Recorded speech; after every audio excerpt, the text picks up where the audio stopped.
ನಂತರ ಮಹರ್ಷಿವಾಣಿ ಕಾರ್ಯಕ್ರಮಕ್ಕೆ ತಮ್ಮೆಲ್ಲರಿಗೂ ಆತ್ಮೀಯ ಸ್ವಾಗತ. Co powered by the divine star Kannan, Mayuri easy clean, Aravind properties ಮತ್ತು ಅಮೃತ ಬಿಂದು.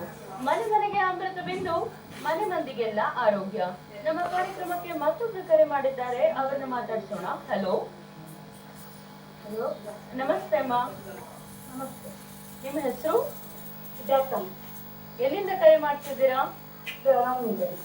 ಯಾರ ಬಗ್ಗೆ ಕೇಳ್ಬೇಕಾಗಿತ್ತು?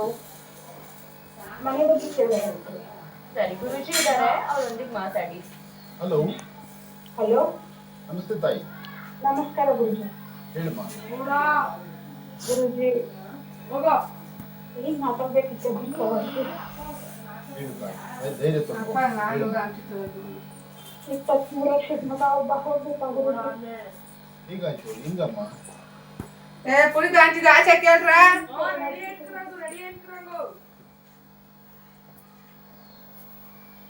ನೀರ್ನದ ಆಯ್ತಾ? ನೀರು ತಗೊಂಡ್ರೆ ಗುರುಜಿ. ನೀರು ಹಾಕೊಂಡು 23 ವರ್ಷದ ಹುಡುಗ ಯಾಕೆ ತಪ್ಪು ಕೆಲಸ ಮಾಡಿದವನು? ಓದ್ತಾ ಇದ್ನ? ಕಾಲೇಜ್ಗೆ ಹೋಗ್ತಾ ಇದ್ನ?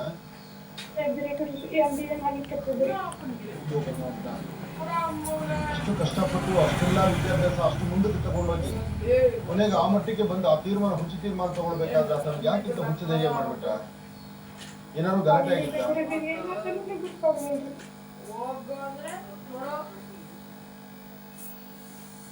ಏನಾದ್ರು ತನ್ನ ಆಸೆ ಆಕಾಂಕ್ಷೆಗಳನ್ನ ತಮ್ಮ ಮುಂದೆ ಇಟ್ಟಿದ್ದಮ್ಮ ಮಾಡ್ಕೊಂಡು ಹೋಗ್ಬಿಟ್ಟ. ಆದ್ರೆ ಪುತ್ರ ಶೋಕಂ ನಿರಂತರ ಅಂತ ಹೇಳಿ ನೀರು ಬದುಕಿರೋ ತನಕ ಈ ನೋವು ಅನುಭವಿಸ್ಬೇಕಲ್ಲ.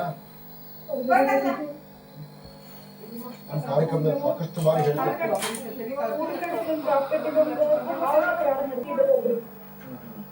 ಅದನ್ನು ಗುರುಜಿ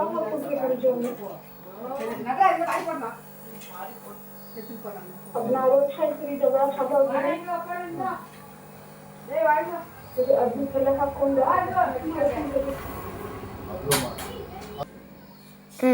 ನಿಮಗೆ ಎಷ್ಟು ಜನ ಮಕ್ಕಳು? ಒಟ್ಟು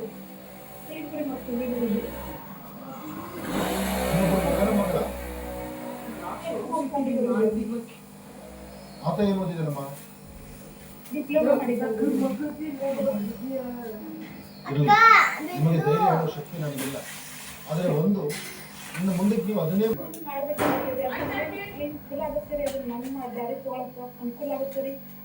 ಏನ್ ಮಾಡ್ಬೇಕು ಅಂತಿದ್ರಿ?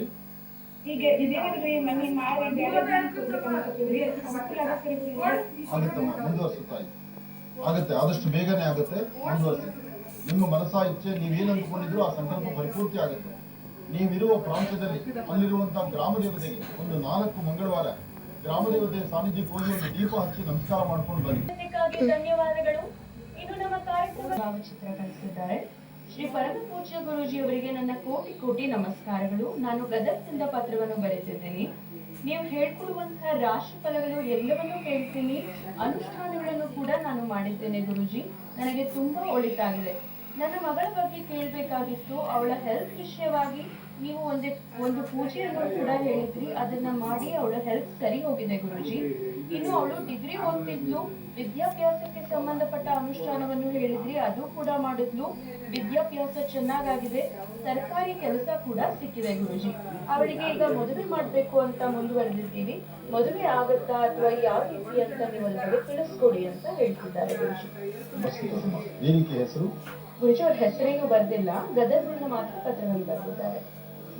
ಗದಗಿಂದ ಬಂದಿರತಕ್ಕಂತಹ ಈ ಫೋಟೋ ತುಕಾರ ಈಕೆ ಕಣ್ಣರೇಖೆ ಪ್ರಕಾರ ಇನ್ನು ವಿವಾಹಕ್ಕೆ ಯೋಗ್ಯವಾದಂತಹ ಕಾಲ ನಾಳೆ ಬರ್ತಕ್ಕಂಥ ಮೇ 16ನೇ ತಾರೀಕು ದಾಟುತ್ತದೆ. ಮೇ 16ರ ನಂತರ ವಿವಾಹದ ಬಗ್ಗೆ ನೀವು ಚಿಂತನೆ ಮಾಡಿದ್ರೆ ಕಾರ್ಯಸಿದ್ಧಿ ಆಗುತ್ತೆ. ಈಗಲೂ ನಿಮ್ಮ ಪ್ರಯತ್ನ ಅನುಕೂಲವಾಗೇ ಇದೆ. ನೀವು ಪ್ರಯತ್ನ ಪಟ್ಟರೆ ಒಳ್ಳೆ ಕಡೆ ಸಂಬಂಧ ಸೆಟ್ ಆಗೋದ್ರಲ್ಲಿ ತಪ್ಪೇನಿಲ್ಲ. ಹಾಗೆ ಶುಕ್ರ ಮತ್ತೆ ಬುಧ ಇರ್ತಕ್ಕಂಥ ಆಸ್ಥಾನ, ಚಂದ್ರ ಇರ್ತಕ್ಕಂಥ ಆಸ್ಥಾನವೂ ಚೆನ್ನಾಗಿರೋದ್ರಿಂದ, ಗುರು ಶುಕ್ರನ ಯೋಗ ಫಲನೂ ಚೆನ್ನಾಗಿರೋದ್ರಿಂದ ಭಯಪಡಬೇಕಾಗಿಲ್ಲ. ಆರೋಗ್ಯ ದೃಷ್ಟಿಯಿಂದ ಸ್ವಲ್ಪ ಮಟ್ಟಿಗೆ ಸಣ್ಣ ಪುಟ್ಟ ಸಮಸ್ಯೆಗಳು ಎದುರಾಗಬಹುದು. ಸ್ವಲ್ಪ ಮಟ್ಟಿಗೆ ಆರೋಗ್ಯದ ಕಡೆ ಹೆಚ್ಚು ಗಮನ ಕೊಡಿ. ಹಾಗೆ ಮಾಡಬೇಕಾಗಿರ್ತಕ್ಕಂತಹ ಕೆಲಸಗಳಲ್ಲಿ ಒಂದಷ್ಟು ಲಾಭದಾಯಕವಾಗಿರ್ತಕ್ಕಂಥ ಸನ್ನಿವೇಶ ಆಗಬೇಕಾದ್ರೆ 9 ಮಂಗಳವಾರ ಮನೆ ದೇವರ ಪ್ರಾರ್ಥನೆ ಮಾಡಿ. 9 ಮಂಗಳವಾರ ಕೆಂಪು ವಸ್ತ್ರ ಅದರ ಒಂದು ದಿವಸ ತೊಗರಿಬೇಳೆನ ಗಂಟು ಹಾಕಿ ಕೆಂಪು ಹೂವು ಕೆಂಪು ಗಂಧದಿಂದ ಪೂಜೆ ಮಾಡಿ. ಮಂಗಳವಾರ ದೇವರ ಹತ್ರ ಪ್ರಾರ್ಥನೆ ಮಾಡಿ. ಮಂಗಳವಾರ ಸಂಧ್ಯಾಕಾಲ ನಿಮ್ಮ ಪ್ರಾಂತ್ಯದಲ್ಲಿರ್ತಕ್ಕಂಥ ಹನುಮನ ಸಾನ್ನಿಧ್ಯಕ್ಕೆ ತೆಗೆದುಕೊಂಡು ಕೊಟ್ಟು ನಮಸ್ಕಾರ ಮಾಡ್ಕೊಂಡು ಬಂದ್ರೆ ಅವರು ಮಾಡುವಂತ ಪ್ರತಿಯೊಂದು ಕೆಲಸಗಳಲ್ಲೂ ಹೆಚ್ಚಿನ ಯಶಸ್ಸನ್ನು ಸಿದ್ಧಿಪಡಿಸ್ಕೊಳ್ತಾರೆ. ಒಳ್ಳೆದಾಗ್ಲಿ, ಶುಭವಾಗಲಿ. ಪತ್ರವನ್ನು ಬರೆದಿದ್ದಕ್ಕಾಗಿ ಧನ್ಯವಾದಗಳು. ಇನ್ನು ಗುರುಜಿ, ಇವತ್ತು ಸಾಕಷ್ಟು ಮಹತ್ವಪೂರ್ಣ ಮಾಹಿತಿಗಳು ನಮ್ಮೊಂದಿಗೆ ಹಂಚಿಕೊಂಡ್ರಿ. ಇವತ್ತು ಚಿತ್ತಾ ಪೌರ್ಣಮಿ ಇರೋದ್ರಿಂದ ಪುಸ್ತಕ ಮತ್ತು ಲೇಖನಿಗಳನ್ನು ದಾನ ಮಾಡೋದ್ರಿಂದ ನಮ್ಮ ಜೀವನದಲ್ಲಿ ಇನ್ನಷ್ಟು ಅಭಿವೃದ್ಧಿಯನ್ನು ಕೂಡ ಹೊಂದಬಹುದು ಅಂತ ಕೂಡ ತಿಳಿಸ್ಕೊಡ್ತಿದ್ರಿ ಗುರುಜಿ. ನಿಮ್ಗೆ ಹೃತ್ಪೂರ್ವಕವಾದಂತಹ ಧನ್ಯವಾದಗಳು ಗುರುಜಿ. ಒಳ್ಳೆದಾಗ್ಲಿ, ಶುಭವಾಗಲಿ. ಇನ್ನ ಈ ಮುಂದಿನ ಪಯಣ ಮಂಗಳೂರು ಬಂಟ್ವಾಳದಲ್ಲಿ ಅದ್ಭುತವಾದಂತಹ ಕಾರ್ಯಕ್ರಮ, ದೈವ ದೇವರುಗಳ ವಿಶೇಷವಾದಂತಹ ಆರಾಧನಾ ಮಹೋತ್ಸವ, ಅಲ್ಲಿ ನಡೆಸುವಂತಹ ವಿಶೇಷವಾದಂತಹ ತಂತ್ರಸಾರ. ಬನ್ನಿ, ನಡಬಡಿಸೋಣ.